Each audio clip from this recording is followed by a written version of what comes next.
नमस्कार, nation one के prime time bulletin में आपका स्वागत है। मैं हूं लिली और रुक करते हैं खबरों का। यूपी के सुल्तानपुर में जिले के सांसद वरुण गांधी ने 2000 गरीबों को कंबल वितरण किया और गरीबों की मदद के लिए हमेशा आगे आने का वादा किया। वहीं मौके पर पहुंची शहीद नीलेश सिंह की पत्नी ने अपनी 6 मांगों को लेकर वरुण गांधी से मुलाकात की। इसमें हैरानी की बात तो ये रही कि जहां एक तरफ सांसद वरुण गांधी ने सैकड़ों गरीबों को कंबल वितरण कर मदद का वादा किया, वहीं पीड़ित शहीद की पत्नी का कहना है कि पति के शहीद होने के बाद वरुण गांधी और प्रभारी मंत्री सब बातें मानने को तैयार थे, लेकिन अब उन्होंने अपने सभी वादों को नकारते हुए इस मामले से पल्ला झाड़ लिया है। का स्तर उठाना है। मैं निडर हूं और मेरी राजनीति निडर है। अगर कभी मैंने पाया कि किसी पे जुल्म हो रहा है, कोई जुल्म कर रहा है, अगर कभी मैंने पाया कि कोई डीएमएसपी जुल्म कर रहा है, अभी कभी मैंने पाया कि अपने दल का कोई बड़ा अधिकारी जुल्म कर रहा है, कभी मैंने पाया कि अपने से बड़ा रईस, उद्योगपति, चैनल मालिक जुल्म कर रहा है, तो मैं वो व्यक्ति नहीं हूं जो अपने जबान पे विराम कभी लगाए।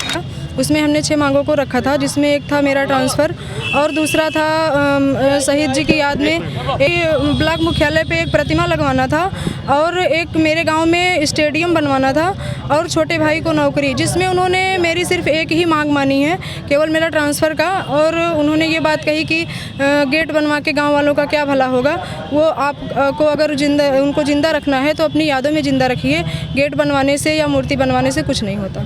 सुल्तानपुर से राजू सोनी की रिपोर्ट। प्रधानमंत्री नरेंद्र मोदी 6 अक्टूबर को केदारनाथ बाबा के दर्शन करने आ रहे हैं। खबर है कि यात्रा के दौरान वो कुछ विकास कार्यों का शिलान्यास भी कर सकते हैं। इसको लेकर सूबे की सियासत गर्म होती दिखाई दे रही है।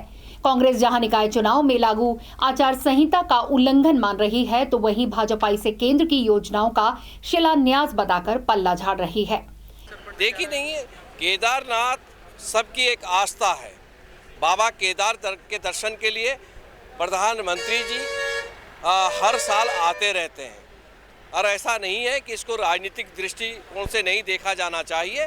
मैं ऐसे लोगों को क्या कहूँ, मेरे पास कोई शब्द नहीं है कि जो इस तरह की आलोचना करते हैं। ये आस्था का एक केंद्र है और बाबा केदार की कृपा हम सब पर बनी रहे, पूरे देश के ऊपर बनी रहे। इसी के तहत माननीय प्रधानमंत्री जी केदारनाथ जी आ रहे हैं।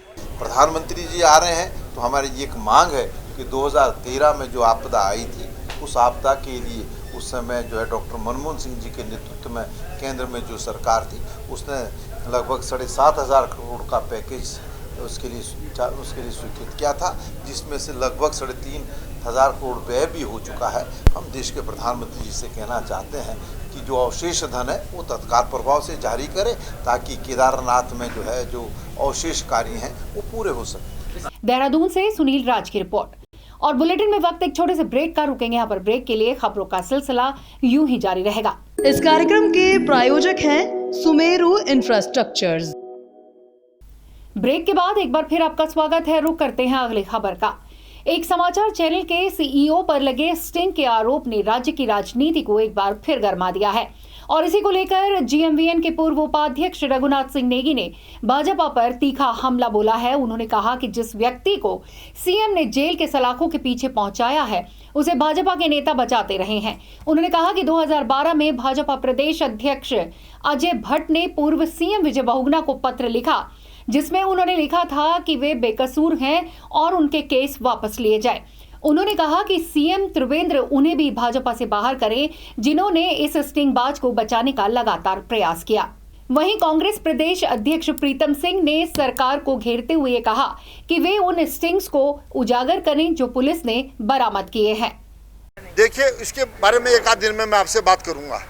आज जो मसला है, मैंने भारतीय जनता पार्टी के जो शीर्ष नेता हैं उनके खिलाफ ही सारा का सारा मामला आपके सामने विद प्रूफ रखा है, क्योंकि बगैर प्रूफ के बोलना मैं नहीं समझता कोई अच्छी बात है और आप भी उम्मीद करते हैं कि मेरे पास प्रूफ हो। तो मैंने सारा का सारा जो मामला आपके सामने रखा है, ये बहुत बड़ा स्टिंगबाज था और इसके साथ साथ अगर ये दोषी है तो भारतीय जनता पार्टी के जो शीर्ष नेता हैं जो कई वर्षों से जुगलबंदी करके इस प्रदेश को ब्लैकमेल करने का काम करे, वो भी सलाखों के पीछे होने। स्टिंग मसले पर तो बात बड़ी स्पष्ट है। क्या नाम, पुलिस ने गिरफ्तारी की है और जब गिरफ्तारी हुई है तो इसका मतलब ये है कि वहाँ से कोई सीडी बरामद हुई होगी, जो स्टिंग क्या होगा वो चीज़ें भी बरामद हुई होगी। अब सरकार से हम कहना चाहते हैं कि जो चीज़ें आपने बरामद की हैं, जो सीढ़ियाँ आपने बरामद की हैं, उसे सार्वजनिक करें ताकि जो लोग संलिप्त हैं उन लोगों के चेहरे से जो है नकाब उठ सके। देहरादून से सुनील राज की रिपोर्ट। उधर निकाय चुनावी शंखनाद में सपा भी कूद पड़ी है। सपा के जिला अध्यक्ष गुलफाम की अध्यक्षता में एक बैठक की गई, जिसमें सपा मेयर प्रत्याशी समेत पदाधिकारी मौजूद रहे। इस बैठक में गुलफाम ने सभी कार्यकर्ताओं को चुनाव में जुट जाने और मेयर प्रत्याशी को जीत दिलाने के लिए कार्यकर्ताओं से आह्वान किया।